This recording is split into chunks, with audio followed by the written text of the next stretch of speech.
Ashama kam jirtu daawwattoota Oromiyaa Miidiyaa Neetwoork amajjii tokko bara 2023 bara haaraa irratti argamna. Baga nagaadhaan bara haaraatti ceetanii jenna. Egaa kabaja bara haaraa kanaan cinatti ammoo amajjii tokko akka Oromootti guyyaan kabajam guyyaan yaadannu ni jira. Amajjii tokko waggaadhaan guyyaa waraana bilisummaa Oromoo jedhamuun kan yaadatamu. Egaa waraanni bilisummaa Oromoo keessumaa yeroo ammaa humna akkaan jabaa ta'e kutaalee Oromiyaa garaagaraa keessa socho'u ta'uun ni beekama. Humna kaayyoo qabsoo Oromoo baatee ammas lolarraa jirudha. Guyyaan kun immoo guyyaa waraana bilisummaa Oromooti. Guyyaa kanatti egaa miseensota akkasumas hoogganoota waraana bilisummaa Oromoo bakka garaagaraa jiran yeroo adda addaatti afeerree dubbisaa turuun keenya ni yaadatama. Har'as keessummaa tokko stuudiyoo keenya baha Afrikaatti afeerranneeti kan jirru. Keessummaan keenya miseensa waraana bilisummaa Oromoo duraanii Gurmuu Ayyaanaati. Obbo Gurmuu baga nagaadhaan dhuftee baga guyyaa waraana bilisummaa Oromoos nagaadhaan geesseen siin jedha. Baga nagaa wal agarree isinis wali hundi keessa waliin baga nagaan geenye. Tole guddaa galatoomii. Egaa anillee nan beeka qabsoo waraana bilisummaa Oromoo yeroo dheeraaf gaggeeffamaa ture keessatti bifa garaagaraatiin qooda fudhataa turuu kee mee daawwattoota wajjin wal baruudhaaf akkuma toluu fi Gurmuu Ayyaanaa eenyu yoomi gara qabsoo waraana bilisummaa Oromoo kanatti kan dhufe waan jedhu mee walumatti qabeetii nuuf ibsi. Ani gara qabsoo bilisummaa Oromootti kan dhufe bara 1986 akka lakkoofsa Awurooppaatti jechuudha.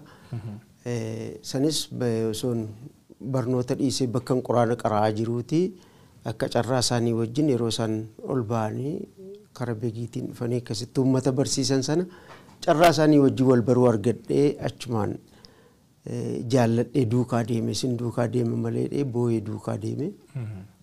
Eessa ture bakki dhaloota kee bakki itti turte? Bakki itti dhaladhee naannoo Qellem Wallaggaa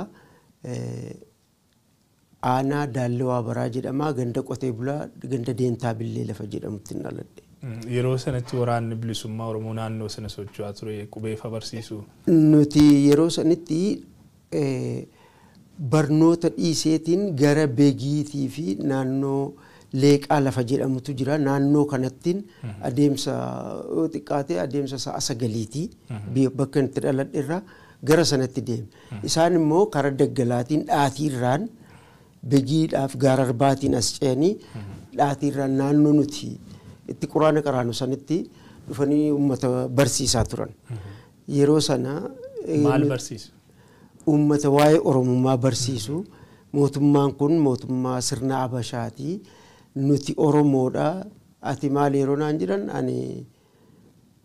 ani Sidaaman jedheen yeroo sana.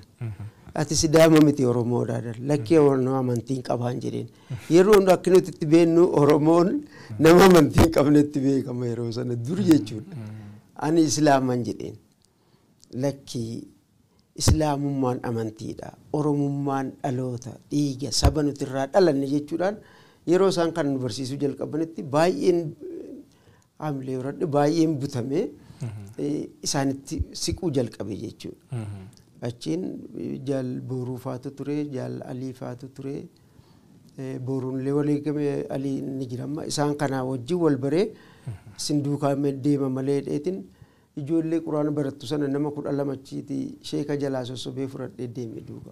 Achuma dirree lixaatti makamte jechuudha. Achumaanin lafa dhaatii sanagaa karaa gaara arbaatiin nu fudhanii karaa naannoo daangaa Sudaan nu geessan jechuudha. Qellemii fi Abootee keessaa nu dabarsanii eenchii lafa jedhamu nu baasanii achi naannoo itti mooraa Duwwaa 7 jedhama bakki isaan itti leenjisanii achi nu geessanii jechuudha. Marsaa 12ffaan baradhee achitti. Yeroo sana Oromoon eenyummaa isaayyuu hin beeku ture jechuudha. Oromoon eenyummaa isaa nuti Islaama nuti Sidaama ofiin jedha. Gariin Sidaama ofiin jedha. Oromoodha ofiin hin jedhu. Yookaan Kiristaanadha yookaan Islaama jedha. Oromoo jechuun Oromootu du'ee jedhu.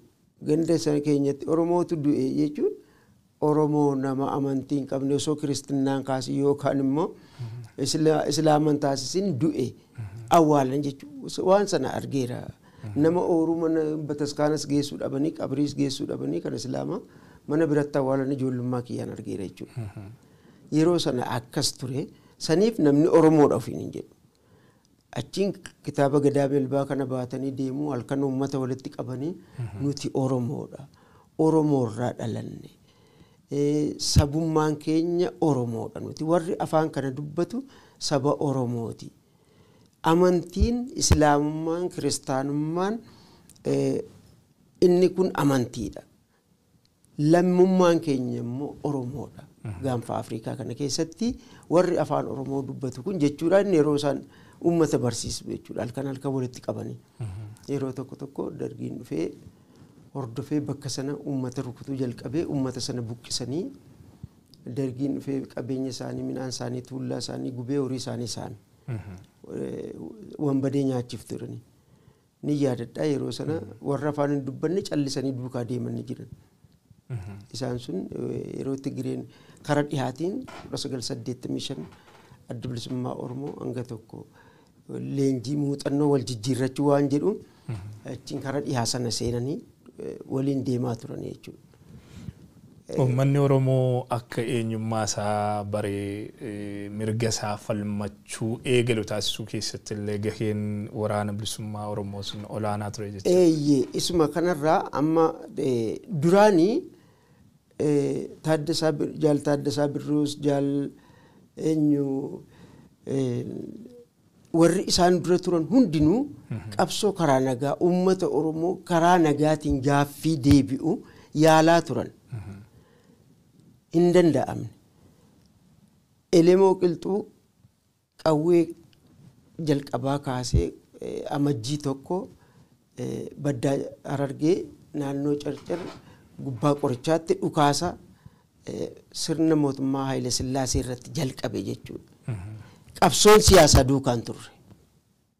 Afaan qawwee qofa.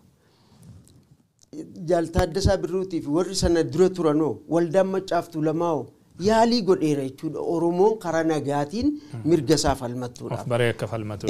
Hidhannoon duukaan jiru. Kanarraa kaka'ee 1976 sochiin barattootaa yuunivarsiitiidhaa fi haayiskuulii hunda keessatti cimaa dhufee Eertiraanis dhaabatii mataa isaanii ijaarratanii wayyaaneenis yeroo ijaarratan addi bilisummaa Oromoos ABO jedhanii of ijaaranii jechuudha yeroo sanatti akka seenaarraa hubanne kana seenaarraa dhageenye yeroo akkasitti of ijaaran kana booda addi bilisummaa Oromoo uummata Oromoo gabrummaa sirna gabrummaa Habashaa jalaa baasuudhaaf hiree ofii murteeffachuudhaaf yeroo qabsoo bilisummaa qabsoo hidhannootii fi qabsoo siyaasaa wal duukaa geggeessuun dirqama isa jedhu irratti walii galan jechuudha. Kora sabaa tokkoffaa 1976 magaalaa Finfinnee keessatti taa'ee jechuudha. Hayyu duree filate qaama waraanaa ijaaree hoogganuu filate qabsoo siyaasaaf qabsoo hidhannoo wal duukaa geggeessuu isa jedhu. Siyaasaan hidhannoon bira hin jirre humna hin qabdu jechuudha. Du'a saree duuta jechuudha. Qawwee afaan qawwee qofaan ajjeeftee sun immoo shiftaadha jechuudha. Ka siyaasaan duukaa hin jirre akeekni ati loltuuf addunyaa irratti uummata biratti fudhatamuu qaba jechuudha. Uummata kan hammate addunyaan illee kan deeggartu ta'uu qaba isa jedhu san irratti qabsoo siyaasaaf hidhannoo geggeessuu qabna isa jedhu 1976 kora tokkoffaa irratti adda bilisummaa Oromoo murteeffate warri kaan Finfinnee keessa turan warra akka Jaal Baaroo Tumsaa warra akka Jaal Nagaasaa Kumsaa fa'aa warra akka hedduudha isaan goota bobbaas fa'aan isaan kun Finfinnuma keessa turan. Warri kaan immoo jaarraa abbaa gadaa immoo dirqama kana fudhatee itti gaafatamummaa isaatiin akka waraana bilisummaa Oromoo ijaaree hidhachiisee leenjisee qabsoo siyaasas barsiisa. Kana jechuun waraanni tokko osoo lolu walitti hidhatee akka deemu jechuudha. Yeroo deemu sanatti bakka taa'ee haara galfatutti immoo qubee barata, afaan barata, sagantaa siyaasaa, hogbarruu siyaasaa dhaaba sanaa fi akeeka loluuf sana barata jechuudha. Seenaa qabsaa'ota qabsoo bilisummaa addunyaa fakkeenyaaf kan Filisxeem kan akka Liibiyaa kana kanatti barsiifama jechuudha. Maaliif akeeka qabaachuu qaba yookaan shiftaa ta'a jechuudha. Shiftaadhuma ta'eeti namuma ajjeesee saamee ka jiraatu ta'a jechuudha. Kanaaf waraanni bilisummaa Oromoo bifa saniin ijaaramee 1989 kora sabaa Gobeelletti taa'ee nu nama 12 dhiharraatti ergame Sudaan irraan Eertiraadhaan Eertiraarraa immoo markaba Eertiraatiin Barbaraatti buune jaalladhiin achii dhufee nu fudhatee kora sabaa san irratti warri jajjabee keessaa nama 6 turre nama 6 irraa nama 2tu nurraa kufee tokkoon qabame tokkoon kufee nama 4tu galee hoogganoota keessaa ka jaal Daawit dura ture jaal Gabbisaan achitti nurraa kufe jechuudha. Muuxannoo wal jijjiirachuudhaaf ka jedhu waraanni baatiif waraanni dhiyaasan dura wal argaan turre 1987 kan reediyoo guddaadhaan wal argachuu danda'e humni dhiyaatiif humni baha. Isin Sudaan irraa kaatanii gara dirree bahaa dhaqxan jechuudha yerumatti makamtan. Tarkaanfii daalattii wanjoo irratti fudhannee deebinee 1988 humni jajjabee jalqaba nama 30 nu leenjisanii Kamaal Qalbeessaa abbaa muraasaa keenya ture. Nama 30 nu leenjisanii namni 27 eebbifamnee ba'an.